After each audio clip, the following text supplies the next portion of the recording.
Bien sûr, voici la traduction et l'adaptation du texte en français de France, en respectant toutes vos instructions. Je n'aurais jamais pensé être le genre de personne à croire au Bigfoot, jusqu'à la nuit où j'en ai percuté un avec mon Ford Ranger sur une route forestière, isolée dans les Cascade Mountains, dans l'État de Washington. Et ce qui s'est passé dans les heures qui ont suivi m'a appris que certaines légendes existent pour une bonne raison. Laissez-moi vous raconter cette histoire depuis le début, car même aujourd'hui, 25 ans plus tard, j'ai encore du mal à croire que c'est vraiment arrivé. C'était en octobre 1996. J'avais 45 ans et je travaillais comme chercheur de terrain pour le département des ressources naturelles de l'État de Washington. Mon travail consistait à arpenter des parcelles de bois dans des zones reculées, ce qui signifiait que je passais beaucoup de temps seul sur des routes oubliées qui n'avaient pas vu de circulation depuis des mois. Je faisais ce métier depuis près de 15 ans et je pensais avoir vu tout ce que ces forêts avaient à offrir. Des ours noirs, des pumas et même un carcajou une fois, mais rien n'aurait pu me préparer à cette nuit-là. Je me souviens de la date exacte, le 23 octobre 1996. C'était un mercredi. Et j'étais en retard pour retourner à mon pick-up après une longue journée à inspecter de vieilles forêts près de la Gifford Pinchot National Forest fin octobre. Le soleil se couche tôt dans les montagnes et à 18h30, je roulais dans une obscurité totale sur un chemin de terre étroit qui serpentait à travers d'épaisses étendues de sapins de Douglas et de prûches de l'Ouest. Mes phares fendaient la brume d'automne qui s'était installée sur tout, tel un linceul froid et humide. J'avais la radio branchée sur une station de rock classique de Portland. Bien que le signal soit très intermittent si loin dans les montagnes, Tom Petty chantait « Free Fallin'. » Quand c'est arrivé. Un instant, la route devant moi était vide, juste 2 traces de pneus disparaissant dans le brouillard. L'instant d'après, quelque chose de massif est sorti de la lisière des arbres, droit sur ma trajectoire. J'ai pilé sur les freins, mais je n'ai pas eu le temps. Le Ford a heurté ce que c'était avec un bruit sourd et écœurant que j'ai ressenti dans toute la carcasse du véhicule. L'impact n'a pas été aussi violent qu'il aurait pu l'être. J'avais réussi à ralentir considérablement, mais ça a suffi à faire tomber la créature. Mon pick-up a dérapé avant de s'immobiliser en travers de la route étroite, le moteur calant dans le silence soudain. Pendant un long moment, je suis resté assis là, agrippé au volant, le cœur battant la chamade. De la vapeur ou du brouillard, je ne saurais dire, s'élevait du capot. Mes phares, orientés de travers vers les arbres, projetaient des ombres étranges à travers la brume. Je ne voyais pas ce que j'avais heurté. Ma première pensée a été que j'avais percuté un ours. Ça devait être un ours. Nous avions beaucoup d'ours noirs dans ces montagnes et ils pouvaient devenir assez gros. Mais quelque chose dans la taille et la forme de ce que j'avais entrevu dans cette fraction de seconde avant l'impact ne collait pas. C'était grand, bien plus grand que n'importe quel ours que j'avais jamais vu debout sur ses pattes arrière. Je suis resté assis là pendant ce qui m'a semblé une éternité, mais qui n'a probablement duré que 30 secondes, à me demander quoi faire. Tout mon instinct de survie me hurlait de redémarrer le pick-up et de foutre le camp d'ici. Mais ma conscience ne me le permettait pas. Si j'avais heurté un animal, je devais au moins évaluer les dégâts, voir s'il souffrait. C'était la chose à faire, même si tous les poils de ma nuque se hérissaient. J'ai attrapé sous mon siège ma grosse et puissante lampe de poche, Maglite, du genre qui pouvait aussi servir de matraque si nécessaire. Puis, j'ai pris ma trousse de premier secours derrière le siège. Je ne savais pas à quoi une trousse de secours pourrait servir pour un ours blessé, mais c'était mieux que de sortir les mains vides. J'ai aussi pris ma bombe de spray anti-ours dans le vide-poche de la portière et l'ai accrochée à ma ceinture. L'air d'octobre m'a frappé comme un mur de froid quand j'ai ouvert la portière.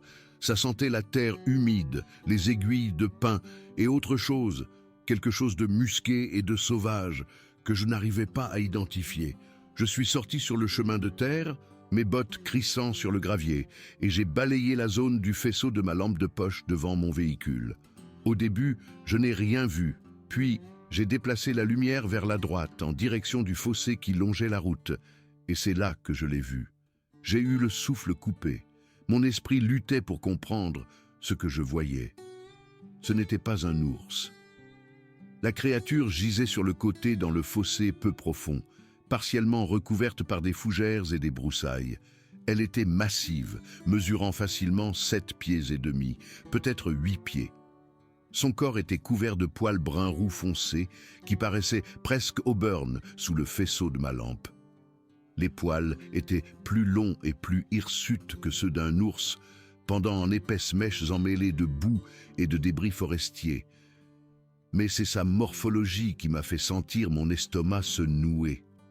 Les proportions n'étaient pas celles d'un ours. Les membres étaient trop longs, trop semblables à ceux d'un humain dans leur structure. Je pouvais voir un de ses bras drapé sur son torse et la main. Mon Dieu, la main semblait presque humaine, mais plus grande, avec des doigts épais et une peau sombre et parcheminée sur la paume. Je suis resté là, figé, la lampe torche tremblant dans ma main, tandis que mon cerveau tentait de réconcilier ce que mes yeux voyaient avec ce que je savais être possible. Ça ne pouvait pas être réel. Le Bigfoot n'était pas réel. C'était une légende, un mythe, quelque chose que les gens prétendaient voir, mais ne voyaient jamais vraiment. Il n'y avait pas de photo crédible, pas de corps, pas de preuves, sauf qu'il y avait un corps juste devant moi. La poitrine de la créature se soulevait et s'abaissait au rythme de respiration courte et laborieuse. Elle était vivante mais clairement blessée. Je pouvais voir où mon pick-up l'avait heurtée. Il y avait une tache sombre sur son épaule droite et le haut de son bras qui semblait être du sang. Bien que ce soit difficile à dire à travers tous ces poils, j'aurais dû être terrifié. Et je l'étais, en partie. Mais une autre partie de moi, celle qui avait passé 15 ans à étudier la faune, celle qui avait toujours été attirée par le monde naturel et ses mystères, était absolument fascinée. Et sous la peur et la fascination, il y avait autre chose, un sentiment grandissant de responsabilité. J'avais percuté cette créature avec mon véhicule. Quoi qu'elle soit, je l'avais blessée. Et maintenant, elle avait besoin d'aide. Je fis un pas prudent en avant, puis un autre. La créature ne bougeait pas, à l'exception du va-et-vient de sa respiration. De plus près, je pouvais voir plus de détails. Son visage était partiellement tourné, mais je pouvais distinguer une arcade sourcilière proéminente, un nez plat, et ce qui ressemblait à une peau foncée sous les poils de ses joues. L'odeur était plus forte maintenant, cette senteur musquée et sauvage, mais pas désagréable. Ça sentait la forêt elle-même, la mousse, la terre et la pluie. La respiration de la créature devint plus rauque et je remarquai que son épaule était définitivement blessée. Du sang foncé agglutinait la fourrure autour du point d'impact et je pouvais voir le muscle en dessous se tendre à chaque inspiration. Je savais que je devais prendre une décision rapidement, la laisser ici et partir, en faisant comme si rien ne s'était passé, ou essayer de l'aider, même si je n'avais aucune idée de ce à quoi j'avais affaire. J'ai pensé à ma fille, Rebecca, à la maison, à Olympia. Elle avait 17 ans, se préparait à postuler à l'université et elle avait toujours adoré ses documentaires sur la nature sur PBS.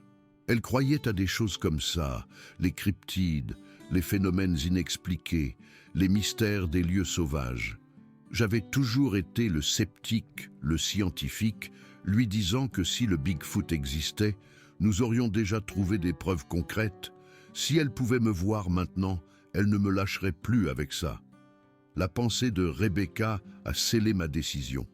Je ne pouvais pas laisser cette créature ici pour souffrir et peut-être mourir à cause de mon pick-up, que ce soit un Sasquatch, une espèce de primate inconnu ou toute autre chose. C'était un être vivant en souffrance et j'avais causé cette souffrance. Je me suis agenouillé à quelques mètres d'elle, posant ma lampe torche sur le sol pour qu'elle l'éclaire. Mes mains tremblaient en ouvrant ma trousse de premier secours. J'avais des bandages, un antiseptique, de la gaze, tout ce qui était destiné aux blessures humaines mais il faudrait que ça fasse l'affaire. J'avais aussi quelques vieilles couvertures en laine dans mon véhicule que j'utilisais quand je devais passer des nuits imprévues sur le terrain. La nuit d'octobre devenait de plus en plus froide et je n'avais aucune idée si cette créature était en état de choc. « Doucement », dis-je à voix basse, ne sachant même pas pourquoi je lui parlais.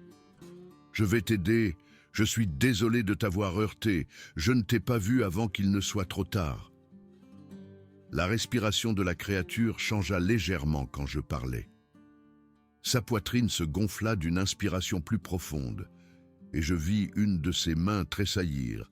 Elle était consciente de ma présence. Cette prise de conscience envoya une nouvelle vague d'adrénaline dans mon système, mais je me forçais à rester calme. Je suis retourné à mon pick-up et j'ai attrapé les 2 couvertures derrière le siège, ainsi que mon bidon d'eau. Quand je suis revenu, j'ai soigneusement drapé une couverture sur la moitié inférieure du corps de la créature. La température de l'air d'octobre tombait vers les 4 à 5 degrés Celsius, et je pouvais voir mon souffle former des nuages dans le faisceau de ma lampe. La blessure à son épaule était pire que je ne l'avais pensé au départ. La peau sous la fourrure emmêlée était déchirée sur environ 10 cm de long, probablement à l'endroit où elle avait heurté le coin de mon pare-choc. Elle saignait de façon continue, mais ce n'était pas une hémorragie. J'avais vu des blessures pires sur des cerfs percutés par des véhicules, et beaucoup d'entre eux survivaient s'ils parvenaient à s'éloigner de la route. Mais ce n'était pas un cerf, et cette créature n'allait nulle part par ses propres moyens de sitôt. J'ai dévissé le bouchon de mon bidon d'eau et en ai versé un peu sur la plaie, essayant de nettoyer le sang et la saleté. La créature a tressailli quand l'eau froide a touché son épaule, et j'ai entendu un son, une vocalisation basse et grondante qui venait du fond de sa poitrine. Ce n'était pas agressif, plutôt un gémissement de douleur. Le son était étrangement humain, et pourtant clairement différent. « Je sais que ça fait mal », dis-je en gardant ma voix basse et stable, « mais je dois nettoyer ça. Tu as de la terre et des débris dedans. » J'ai utilisé des compresses de gaz pour tamponner doucement la plaie, enlevant le plus gros de la contamination. La créature restait immobile, bien que je puisse sentir la tension dans sa carcasse massive. Elle tolérait ma présence, mon contact, ce qui semblait remarquable, étant donné que je venais de la percuter avec un pick-up. Peut-être comprenait-elle que j'essayais d'aider. Peut-être était-elle trop blessée pour s'en soucier. Quoi qu'il en soit, j'étais reconnaissant qu'elle ne se débatte pas. Pendant que je travaillais, j'ai pu mieux observer son anatomie. Son bras était incroyablement musclé, avec une définition qui suggérait une force énorme. La main près de moi avait des ongles, ou peut-être étaient-ce plutôt des griffes épaisses, sombres et courbées. La paume avait des callosités qui semblèrent provenir d'une vie passée à s'agripper à des branches et des rochers. C'était un animal bâti pour la forêt, adapté pour grimper, traverser des terrains accidentés, survivre dans les endroits sauvages où les humains allaient rarement. Après avoir nettoyé la plaie du mieux que je pouvais, j'ai appliqué une pommade antibiotique de ma trousse et l'ai recouverte d'un grand pansement que j'ai fixé avec du ruban adhésif médical à travers la fourrure. Ce n'était pas parfait. Le ruban n'adhérerait pas bien au poil, mais c'était mieux que rien. J'ai enroulé de la gaze autour de l'épaule et sous le bras autant que possible, essayant de maintenir une pression sur la plaie pour arrêter le saignement. Pendant tout ce temps, je m'attendais à ce que la créature se réveille, réagisse violemment, m'attrape avec l'une de ses mains massives et m'écrase comme une vulgaire canette. Mais elle ne l'a jamais fait. Elle est restée là, à respirer, émettant occasionnellement ce son grave et grondant, me regardant avec des yeux que j'ai finalement pu apercevoir lorsque sa tête a légèrement bougé. Ses yeux m'ont glacé le sang. Ils étaient sombres, d'un brun profond, presque noir dans le faisceau de la lampe, mais ce n'étaient pas des yeux d'animal. Il y avait là de l'intelligence, une conscience, quelque chose qui semblait presque humain mais qui portait une sagesse qui paraissait ancienne. La créature me regardait travailler sur son épaule. Et à ce moment-là, j'ai eu l'impression d'être évalué, jugé. examiné par quelque chose de bien plus ancien et mystérieux que je ne pouvais le comprendre. « Tout va bien », ai-je murmuré, sans rompre le contact visuel. « J'essaie juste d'aider. » Les yeux ont cligné lentement, puis se sont refermés. La tension dans le corps de la créature a semblé s'apaiser légèrement. J'ai fini de panser l'épaule et je me suis assis sur mes talons, évaluant mon travail. Ce n'était pas génial. Je n'étais pas vétérinaire et certainement pas cryptozoologue, mais c'était le mieux que je pouvais faire avec ce que j'avais. Le saignement avait considérablement ralenti, ce qui était bon signe. La respiration de la créature était encore superficielle, mais plus régulière maintenant. La question était maintenant, bon sang, qu'est-ce que je fais maintenant? Je ne pouvais pas charger cette chose dans mon pick-up, même si je l'avais voulu. Elle pesait probablement 180 kilos, peut-être plus.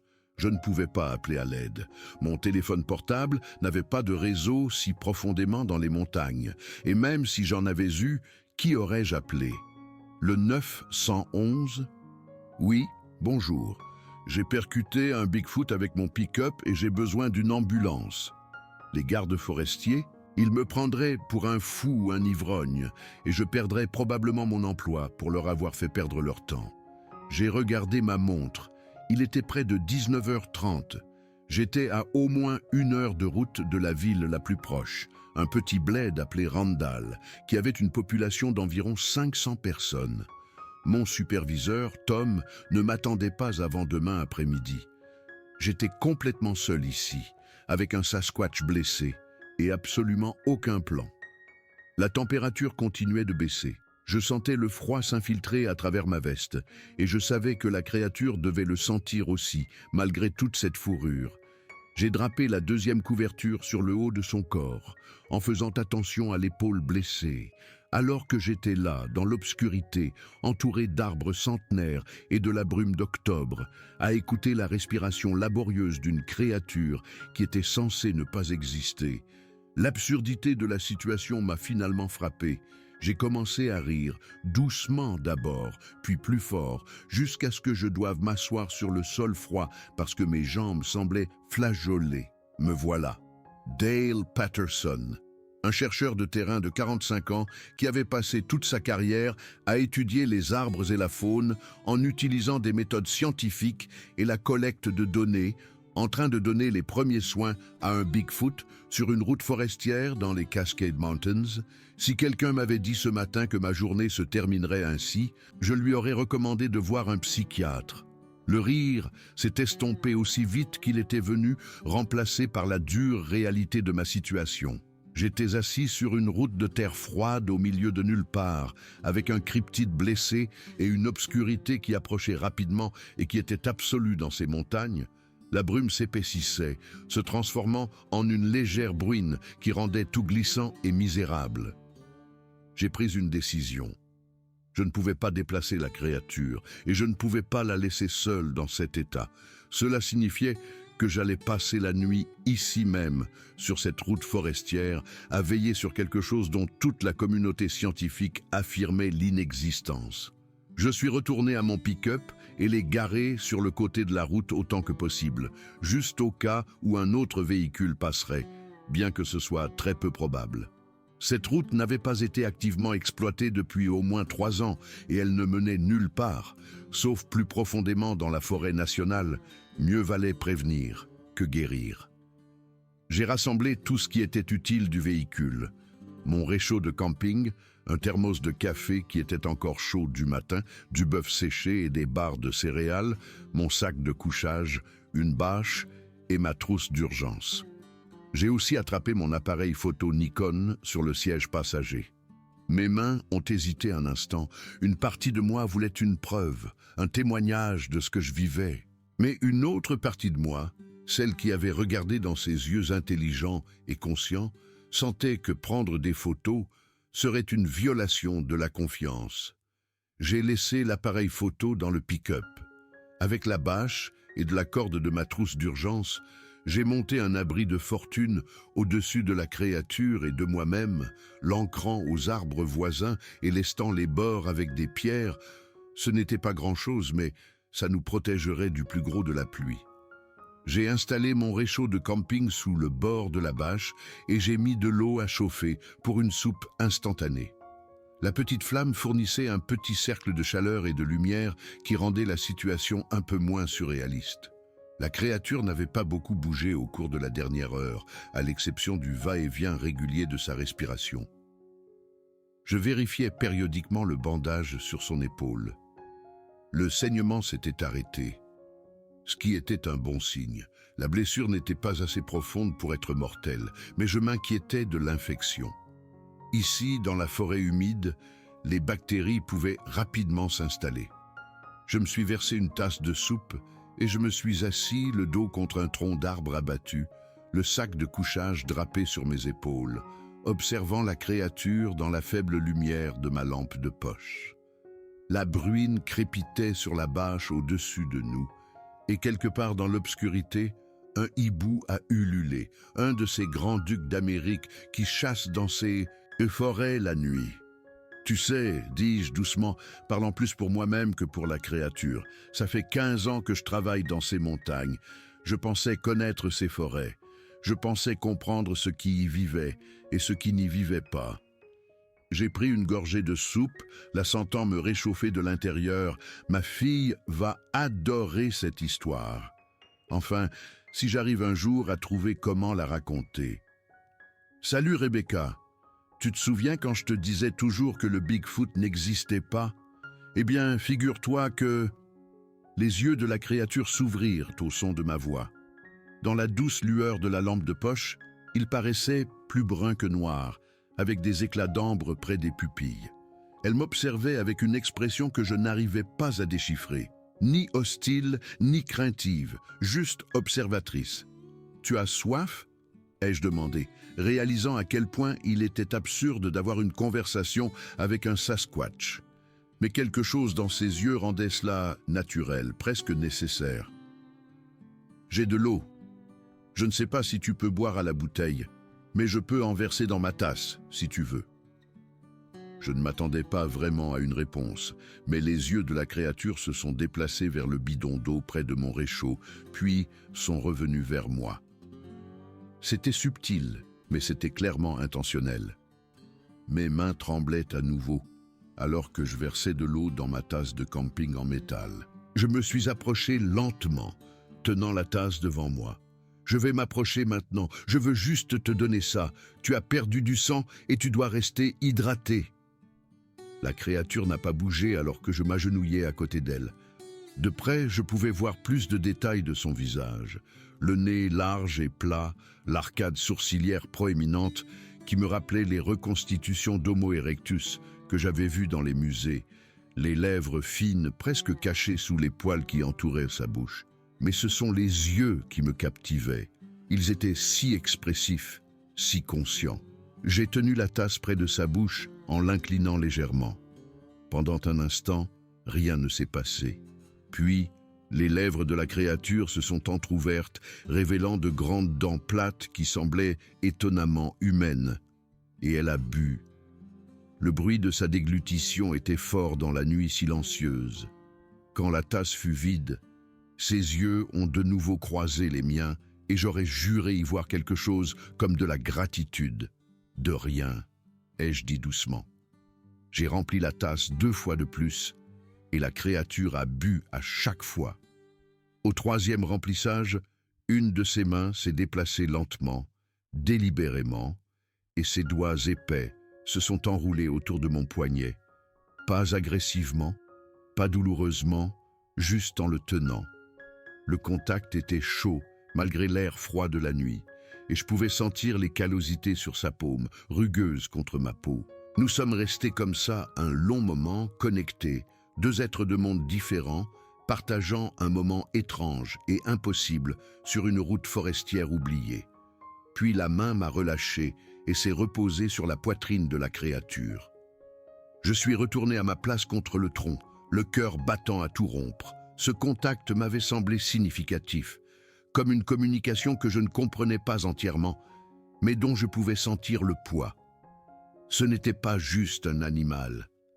C'était autre chose, quelque chose qui se situait à la frontière entre le sauvage et l'humain d'une manière qui rendait ma formation scientifique inadéquate. Les heures passèrent lentement. Je me suis assoupi plusieurs fois, me réveillant en sursaut à chaque bruit de la forêt, le craquement d'une branche, le bruissement du vent dans les arbres, l'appel lointain d'un coyote. Chaque fois que je me réveillais, je vérifiais la créature. Sa respiration restait stable et le bandage tenait. Vers 2 heures du matin, j'ai changé le pansement sur son épaule, travaillant à la lueur de la lampe de poche, tandis que la créature m'observait avec ses yeux patients et sages. « Je ne sais pas ce que tu es », ai-je dit en travaillant, parlant à voix basse pour ne pas porter au-delà de notre petit abri. « Je ne sais pas d'où tu viens, ni combien vous êtes ici. Mais je sais que tu es réel et que tu as mal. Et je sais que j'en suis responsable. Alors, je vais rester ici jusqu'à ce que tu sois assez bien pour partir. D'accord ? Peu importe le temps que ça prendra. » La créature a émis un son, cette vocalisation basse et grondante que j'avais déjà entendue, mais plus douce cette fois, presque douce. Cela ressemblait à un accusé de réception. À 4 heures du matin, j'étais épuisé. L'adrénaline qui m'avait maintenu en alerte s'estompait, remplacée par une fatigue profonde. J'étais debout depuis 5 heures du matin la veille. J'avais passé toute la journée à arpenter des parcelles de bois en terrain difficile. Et maintenant, j'avais passé la moitié de la nuit à fournir des soins médicaux à un cryptide. Mon corps réclamait du sommeil. J'ai rapproché mon sac de couchage de la créature, assez près pour pouvoir tendre la main et la vérifier sans avoir à me lever. La chaleur de son corps rayonnait et je m'en suis trouvé reconnaissant. La température était tombée sous les 5 degrés et même avec mon sac de couchage et la bâche, j'avais froid. « Je vais dormir un peu », ai-je dit à la créature, « mais je suis juste là. Si tu as besoin de quelque chose, fais juste, je ne sais pas, un bruit ou quelque chose. » J'ai fermé les yeux, écoutant la pluie et la respiration de la créature. Et quelque part dans cette étrange symphonie de sons, je me suis endormi. Je me suis réveillé à la lumière gris pâle qui filtrait à travers les arbres et la bâche. L'aube se levait, bien que le soleil lui-même soit caché derrière de lourds nuages. La pluie avait cessé, mais tout était trempé. La bâche, le sol, mon sac de couchage. J'avais mal au dos d'avoir dormi sur le sol dur, et mon cou était raide à cause de l'angle inconfortable contre le tronc. La première chose que j'ai faite a été de vérifier la créature. Elle était réveillée et m'observait. Mais quelque chose avait changé pendant la nuit. Les yeux qui croisèrent les miens étaient plus vifs, plus concentrés.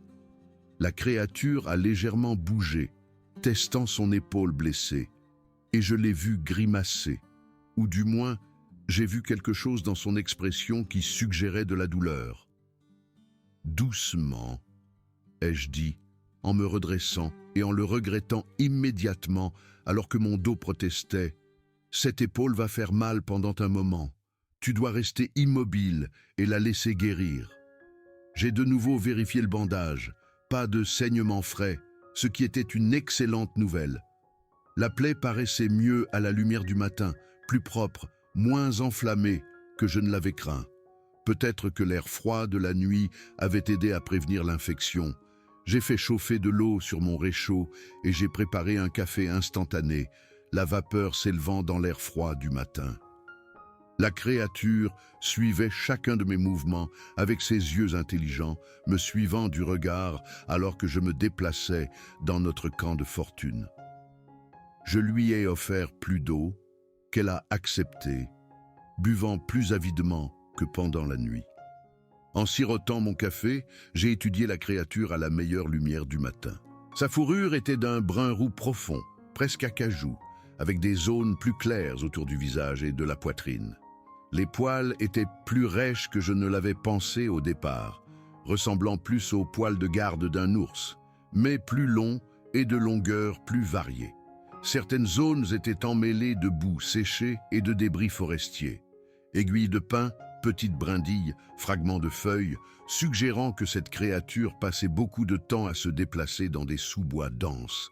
Le visage était extraordinaire. À la lumière du jour, je pouvais voir la structure osseuse sous la peau et la fourrure. Des pommettes hautes et saillantes, une mâchoire lourde, cette arcade sourcilière massive qui jetait des ombres sur les yeux. Le nez était large et plat, avec de grandes narines. Les oreilles étaient petites et proches de la tête, presque cachées dans les poils environnants. C'était comme regarder quelque chose que l'évolution avait spécifiquement conçu pour la vie dans ces montagnes. Un corps bâti pour la force, l'endurance et la survie dans des conditions difficiles. Mais ce sont les mains qui me fascinaient le plus. Elles étaient énormes, facilement 2 fois la taille des miennes, avec de longs doigts et des pouces opposables. Les paumes étaient sombres et parcheminées, couvertes d'épaisses callosités qui témoignaient d'une vie passée à saisir, grimper et manipuler des objets. Ce n'étaient pas les pattes d'un animal. C'étaient des mains capables de motricité fine, d'utiliser des outils, de faire des choses qui nécessitaient de la pensée et de la planification. La créature a de nouveau bougé, cette fois parvenant à se redresser légèrement sur son bras valide. Le mouvement était prudent, délibéré, testant les limites de sa blessure. Elle a gémi doucement, ce même son grave et grondant, et je pouvais voir l'effort que cela lui demandait. « Hé, vas-y doucement », dis-je en m'approchant, « tu ne veux pas rouvrir cette plaie ?» Les yeux de la créature ont croisé les miens, puis elle a fait quelque chose qui m'a presque fait lâcher ma tasse de café. Elle a levé sa main valide et a pointé, non pas vers moi, ni vers le bandage, mais vers quelque chose au-delà de notre abri. J'ai suivi le geste et j'ai vu qu'elle pointait plus profondément dans la forêt, dans la direction d'où elle était venue la nuit précédente. « Tu veux y retourner ?» ai-je demandé. « Retourner dans la forêt ?» La main a de nouveau bougé, un léger mouvement de tête affirmatif, puis a pointé vers elle-même et de nouveau vers les arbres. Le message était clair. Elle voulait retourner dans la forêt, d'où qu'elle vienne. « Je ne sais pas si c'est une bonne idée, » ai-je dit. « Tu es blessé, tu as besoin de repos, de temps pour guérir. Si tu essaies de trop bouger, tu pourrais aggraver les choses. » Mais même en le disant, je comprenais, cette créature n'avait pas sa place ici, sur cette route forestière, sous une bâche, soignée par un humain. Sa place était dans la forêt profonde, dans les endroits sauvages où elle avait vécu toute sa vie. Rester ici était contre nature pour elle, probablement stressant, peut-être même dangereux si un autre véhicule venait à passer sur cette route. La créature a essayé de s'asseoir complètement, et je pouvais voir la détermination dans ses mouvements. Elle allait essayer de partir, que je l'aide ou non. « D'accord, dis-je en levant les mains. Mais laisse-moi d'abord vérifier ce bandage, et on y ira doucement. Si tu te précipites, tu vas te faire encore plus mal. » J'ai soigneusement déroulé la gaze et vérifié la plaie. Elle avait l'air bien. Aucun signe d'infection. Les bords commençaient à se refermer. Quel que soit le facteur de guérison de cette créature, il était impressionnant. Une blessure comme celle-ci sur un humain mettrait des jours à commencer à guérir. Mais celle-ci semblait déjà bien engagée dans le processus. Je l'ai nettoyée à nouveau avec un antiseptique, appliqué une nouvelle pommade antibiotique et mis un nouveau bandage.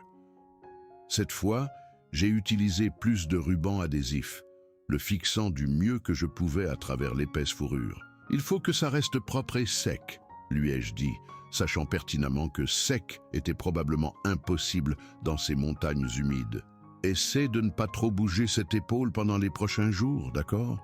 La créature m'a regardé travailler avec ce que j'ai interprété comme de la patience. Quand j'ai eu fini, elle a commencé le processus lent et douloureux de se lever. Je me suis reculé pour lui laisser de l'espace, la regardant avec anxiété alors qu'elle roulait sur son côté valide, puis se hissait en position assise. Même assise, elle était massive. Sa tête était à mon niveau quand j'étais debout. La créature a fait une pause, respirant lourdement à cause de l'effort, et je pouvais voir qu'elle luttait contre le vertige ou la douleur, ou les deux. J'ai attrapé mon bidon d'eau et le lui ai tendu. « Tiens, bois encore un peu avant d'essayer de te lever. » Elle m'a pris le bidon, l'a pris dans ses propres mains et l'a porté à sa bouche, buvant à grandes gorgées. La vue de ses énormes mains manipulant le bidon en plastique avec une douceur surprenante était surréaliste. C'était l'utilisation d'un outil clair et indéniable. Cette créature avait des capacités cognitives bien au-delà de ce que tout singe connu possédait. Quand elle a fini de boire, elle m'a rendu le bidon avec un soin délibéré, s'assurant que je l'avais bien en main avant de le lâcher, puis elle a commencé le processus de se lever. Cela a pris plusieurs minutes et a clairement causé une douleur importante, mais finalement, la créature était sur ses pieds, debout à sa pleine hauteur pour la première fois depuis que je l'avais heurtée. Mon estimation avait été conservatrice. Elle mesurait facilement 8 pieds, peut-être même 8 pieds et demi. À côté d'elle, je me sentais comme un enfant à côté d'un adulte. La taille et la présence de la créature étaient écrasantes. Elle est restée là, se balançant légèrement, une main appuyée contre un arbre pour se soutenir. L'épaule blessée était maintenue soigneusement immobile, puis elle a baissé les yeux vers moi, et à ce moment-là, j'ai eu l'impression d'être vu, vraiment vu, par quelque chose d'ancien et de sage. La main valide de la créature s'est tendue et a touché mon épaule, un peu comme je pourrais toucher un ami pour le remercier. Le geste était sans équivoque dans sa signification. Puis elle s'est retournée et a commencé à marcher dans la forêt, se déplaçant lentement et prudemment en ménageant son côté blessé. Je l'ai suivie à distance, ne voulant pas la laisser partir tout de suite, ayant besoin de voir qu'elle irait bien. La créature se déplaçait dans le sous-bois avec une grâce surprenante, malgré sa blessure, se baissant sous les branches basses, enjambant les troncs, naviguant sur le terrain avec l'aisance de quelque chose qui avait vécu toute sa vie dans ces bois. Nous avons marché pendant peut-être 10 minutes, nous éloignant régulièrement de la route forestière et nous enfonçant plus profondément dans la vieille forêt. Les arbres ici étaient massifs, des sapins de Douglas et des cèdres rouges de l'Ouest qui poussaient depuis des siècles, leurs troncs si larges qu'il faudrait 3 personnes se tenant la main pour les encercler. La canopée au-dessus était si épaisse que même en octobre, avec de nombreux arbres à feuilles caduques nues, le sol de la forêt était sombre et silencieux. La créature s'est arrêtée à un fourré particulièrement dense d'érables à feuilles de vigne et de salal, une forteresse naturelle de végétation qui fournirait couverture et abri. Elle s'est retournée pour me regarder une dernière fois, et dans ce regard, j'ai vu une reconnaissance, une acceptation, et quelque chose qui aurait pu être du respect. « Tu vas t'en sortir, dis-je, la voix légèrement étranglée. Garde cette plaie propre, repose-toi, guéris. » La créature a émis un son, une vocalisation que je n'avais pas encore entendue. C'était plus aigu que les grognements sourds, presque musical, avec une résonance qui semblait vibrer dans ma poitrine. Puis, elle a levé une main dans ce qui ne pouvait être décrit que comme un signe de la main, un geste d'adieu délibéré, et a disparu dans le fourré. Je suis resté là longtemps, fixant l'endroit où elle avait disparu, écoutant les bruits de la forêt revenir à la normale. Un jet de stellaire a crié quelque part au-dessus de moi. Un écureuil a jacassé avec colère à ma présence. Le vent a bruissé dans les branches supérieures des cèdres. Quand je me suis finalement retourné et que je suis retourné à mon pick-up, le soleil perçait à travers les nuages, envoyant des rayons de lumière dorée à travers les trouées de la canopée. La pluie avait complètement cessé et la forêt sentait le frais et le propre. Cette odeur distinctive du Pacifique Northwest, de terre humide, de cèdre et de sapins de Douglas. J'ai rapidement remballé mon camp, enroulant la bâche, rassemblant mes provisions, chargeant tout dans le pick-up. Je m'attendais à me sentir différent d'une manière ou d'une autre, changé par ce qui s'était passé. Mais surtout, je me sentais juste fatigué et légèrement irréel, comme si j'avais vécu dans un rêve pendant les 12 dernières heures. Avant de partir, je suis retourné à l'endroit où j'avais trouvé la créature pour la première fois, allongée dans le fossé. Le sous-bois était perturbé, les fougères pliées et cassées.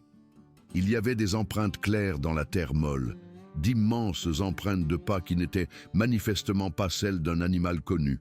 Chaque empreinte mesurait au moins 17 pouces de long et 7 pouces de large à la base, avec 5 empreintes d'orteils distinctes. Je suis resté là, à regarder ces empreintes, et le scientifique en moi luttait contre la part de moi qui venait de passer la nuit à soigner une créature qu'on m'avait appris à ne pas exister. Tout mon instinct me disait que je devais documenter cela, prendre des photos, faire des moulages en plâtre, signaler cela à quelqu'un. C'était potentiellement la découverte du siècle, la preuve que le Sasquatch était réel. Mais ensuite, j'ai pensé à ses yeux intelligents, me regardant avec confiance. J'ai pensé à la manière douce dont la créature avait pris le bidon d'eau de mes mains. J'ai pensé à ce dernier signe de la main, ce geste d'adieu entre deux êtres qui avaient partagé quelque chose d'extraordinaire. Je suis retourné à mon pick-up sans prendre une seule photo. Certaines choses, réalisai-je, étaient plus importantes que la preuve. Certains moments étaient destinés à être vécus, pas documentés. Et certaines créatures méritent de rester dans l'ombre, protégées par leur mystère. Le trajet de retour à la civilisation m'a semblé étrange. J'ai laissé la radio éteinte, préférant le silence, essayant de digérer ce qui s'était passé. Chaque fois que je prenais un virage ou que je passais une colline, une partie de moi s'attendait à voir une autre de ces créatures debout sur la route, mais la forêt restait vide, gardant ses secrets. Je me suis arrêté dans un petit restaurant à Randall, vers 10 heures du matin. L'endroit s'appelait Betty's Kitchen, un restaurant de bord de route américain classique avec des banquettes en vinyle rouge, un long comptoir avec des tabourets pivotants et une odeur de café et de bacon qui flottait dans l'air. Une poignée d'habitants étaient dispersés dans la salle, des bûcherons pour la plupart, à en juger par leurs vestes Carhartt et leurs bottes de travail, ainsi que quelques hommes âgés qui semblaient venir dans ce même restaurant tous les matins depuis 40 ans. J'ai commandé un café et des œufs, assis au comptoir, attrapant des bribes de conversation autour de moi. Les Seahawks faisaient une mauvaise saison. Le pick-up de quelqu'un était de nouveau en panne. La scierie de Morton allait peut-être licencier d'autres ouvriers. Des conversations normales, des soucis normaux, une vie normale. J'avais l'impression de revenir d'une autre planète. « On dirait que vous avez vu un fantôme », m'a dit la serveuse en remplissant ma tasse de café. Son badge indiquait Linda. Elle devait avoir la cinquantaine, avec des cheveux gris courts et des yeux bienveillants qui se plissaient au coin. « Quelque chose comme ça », ai-je dit, réussissant un sourire fatigué. « Nuit difficile dans les bois, garde forestier ?» a-t-elle demandé, hochant la tête vers l'écusson du DNR sur ma veste. « Ouais, des relevés de parcelles près de Gifford Pinchot. »« Vous avez vu quelque chose d'intéressant là-bas » J'ai réfléchi à la façon de répondre à cette question. J'ai pensé à ses yeux me regardant dans l'obscurité, à des mains qui auraient pu m'écraser, mais qui ont choisi d'être douces, à un signe de la main d'adieu de quelque chose qui était censé ne pas exister, juste des arbres, ai-je fini par dire. Beaucoup d'arbres. Linda a ri et est passée remplir d'autres tasses. Et je suis resté là à manger mes œufs, pensant aux mensonges et aux vérités et aux espaces entre les deux. Je suis rentré à Olympia en début d'après-midi. Ma maison était un petit bungalow de style craftsman dans l'ouest de la ville, avec un jardin plein de sapins de Douglas et une vue sur les Olympics par temps clair. J'y vivais depuis 12 ans, depuis le divorce. Juste moi et Rebecca, jusqu'à ce qu'elle commence à passer plus de temps avec ses amis et à se préparer pour l'université. Elle était à la maison quand je suis arrivé, assise à la table de la cuisine avec des manuels et des papiers étalés devant elle. Elle a levé les yeux quand je suis entré, son visage s'illuminant. « Papa, comment s'est passé le relevé ?» Rebecca avait les cheveux noirs de mon ex-femme et mes yeux bleus. Et à 17 ans, elle était déjà plus grande que sa mère. Elle portait une chemise en flanelle sur un t-shirt Nirvana, le look typique d'une ado du Pacific Northwest, en 1996 et avait un crayon coincé derrière l'oreille, s'était mouvementé, dis-je, en posant mon sac de terrain près de la porte. Mouvementé? Comment ça? Tu as enfin vu une chouette tachetée? Je me suis versé un verre d'eau et me suis assis en face d'elle, étudiant son visage. Elle croyait au mystère, aux choses que la science n'avait pas encore expliquées. Elle avait toujours eu l'esprit ouvert, d'une manière que j'avais perdue quelque part en devenant un scientifique. Si je devais le dire à quelqu'un, ce serait à elle. « Rebecca, dis-je lentement, que dirais-tu si je te disais que j'ai vu quelque chose dans la forêt que je ne peux pas expliquer ?» Ses yeux se sont immédiatement illuminés. « Comme quoi, c'était le Bigfoot ?»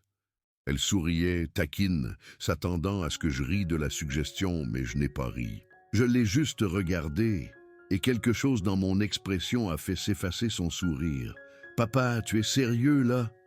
« J'ai percuté quelque chose avec mon pick-up la nuit dernière, » dis-je prudemment. « Quelque chose de gros. J'ai d'abord cru que c'était un ours, mais... » Je me suis interrompu, ne sachant pas comment continuer. « Mais quoi ?» J'ai secoué la tête. « Laisse tomber. Je suis juste fatigué. C'était probablement un ours après tout. L'obscurité, le brouillard, ça joue des tours. » Rebecca m'a étudié un long moment, la tête légèrement penchée sur le côté. « Tu me caches quelque chose. » Il n'y a rien à cacher. Juste un vieil homme fatigué qui a passé la nuit dans le froid et qui voit des choses qui n'existent pas. Mais elle me connaissait trop bien. Tu n'as jamais été du genre à voir des choses qui n'existent pas. Tu es la personne la plus rationnelle et scientifique que je connaisse. Tu ne crois même pas au Père Noël, et tu es censé être un parent. Cela m'a fait rire, brisant la tension. Je t'ai laissé croire au Père Noël jusqu'à tes 8 ans. C'est respectable. N'importe quoi, papa. Elle est retournée à ses devoirs, mais je pouvais dire qu'elle réfléchissait à ce que j'avais dit. Si tu as vraiment vu quelque chose de bizarre là-bas, tu sais que tu peux me le dire, hein? Je ne te prendrai pas pour un fou. Je sais, ma chérie. Merci. Les semaines suivantes se sont écoulées dans un étrange brouillard. Je suis retourné au travail, terminant mes relevés, remplissant mes rapports, assistant à des réunions sur les plans de coupe et les corridors phoniques. Tout était normal en surface. Mais je ne pouvais pas m'empêcher de penser à cette nuit sur la route forestière. Je me suis retrouvé à faire des recherches sur les observations de Bigfoot pendant mon temps libre, lisant les récits d'autres personnes qui prétendaient avoir rencontré ces créatures. La plupart des histoires étaient manifestement fabriquées ou le résultat d'une mauvaise identification, mais quelques-unes, juste quelques-unes, avaient un parfum d'authenticité qui me faisait réfléchir.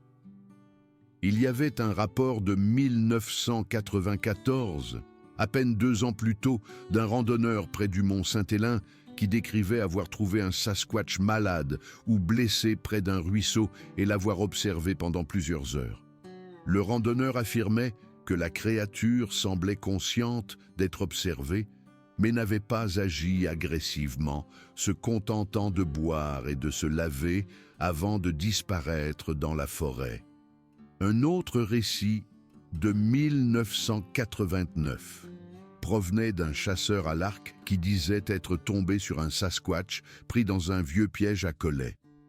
Le chasseur affirmait avoir libéré la créature qui avait émis des sons qui semblaient être une communication avant de s'enfuir.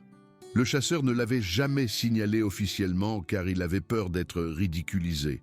En lisant ces histoires, je ressentais un lien avec ces gens, des étrangers qui avaient eu leur propre rencontre impossible et avaient choisi de les garder pour eux plutôt que de faire face à l'incrédulité et à la moquerie.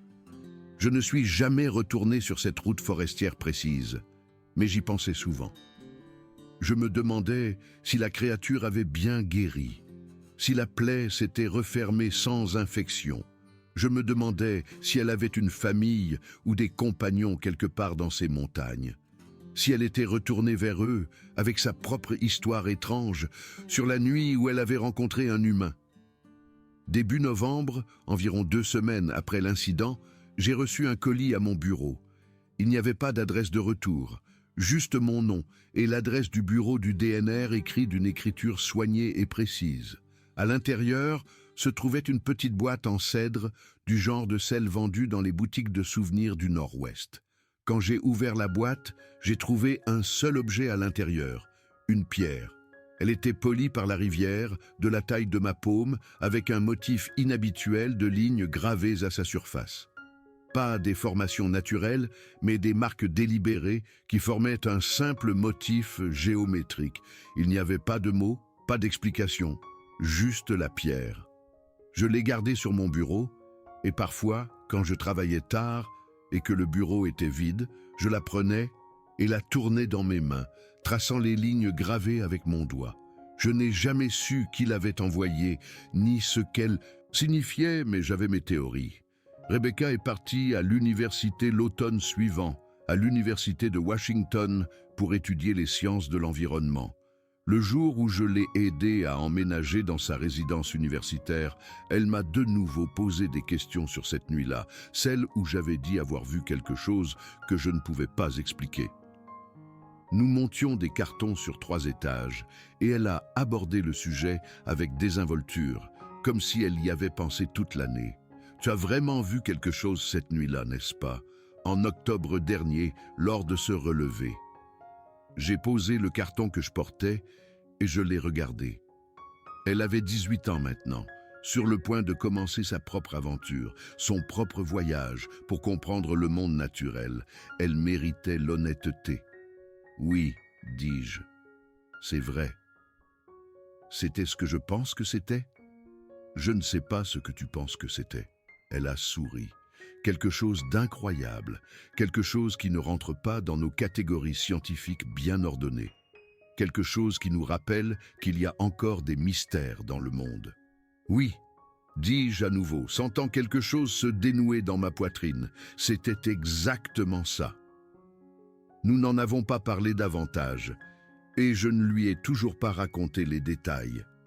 Certaines expériences sont trop personnelles, trop profondes pour être partagées complètement. Mais j'ai vu de la compréhension dans ses yeux, et c'était suffisant. Des années plus tard, après avoir pris ma retraite du DNR, j'ai finalement raconté toute l'histoire à Rebecca. Nous faisions une randonnée ensemble dans les Olympics, elle était en visite, loin de son travail au National Park Service. Et nous nous sommes arrêtés pour déjeuner près d'un ruisseau entouré d'une vieille forêt qui me rappelait cette nuit d'octobre si lointaine. Je lui ai tout raconté. L'impact, la créature gisant dans le fossé, ses yeux intelligents me regardant travailler, la façon dont elle a bu dans ma tasse, le contact de sa main sur mon poignet, la lente marche dans la forêt et ce dernier signe d'adieu. Elle a écouté sans m'interrompre, et quand j'ai eu fini, elle est restée silencieuse pendant un long moment. « Merci de me l'avoir dit », a-t-elle dit finalement. « Et merci de ne pas avoir pris de photos, de ne pas avoir essayé de le prouver, d'avoir juste laissé la chose être ce qu'elle était. Tu n'es pas déçu, tu étudies la faune. Ça aurait pu être la découverte de ta vie aussi. »« Non », a-t-elle dit, en regardant la forêt autour de nous. Je pense que tu as fait exactement ce qu'il fallait. Il y a des choses plus importantes que les découvertes. Certaines choses méritent de rester sauvages, libres et mystérieuses. Nous sommes restés assis là, dans la forêt, à écouter le ruisseau et le vent dans les arbres. Et je me suis senti en paix pour la première fois depuis cette nuit d'octobre 1996.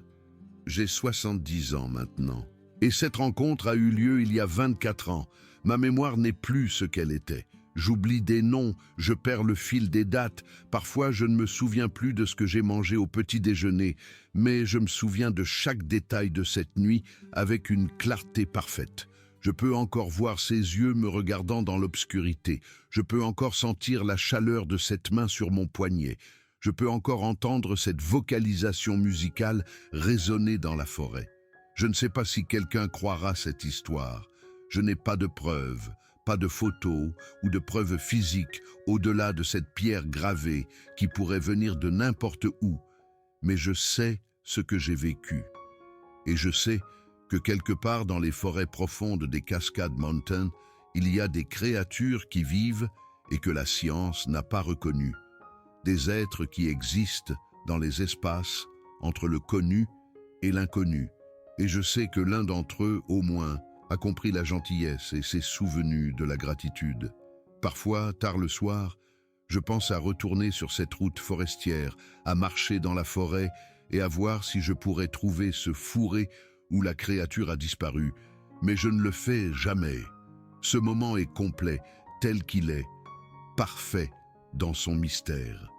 Et certaines choses devraient être laissées tranquilles. La forêt garde ses secrets et je me contente de la laisser faire.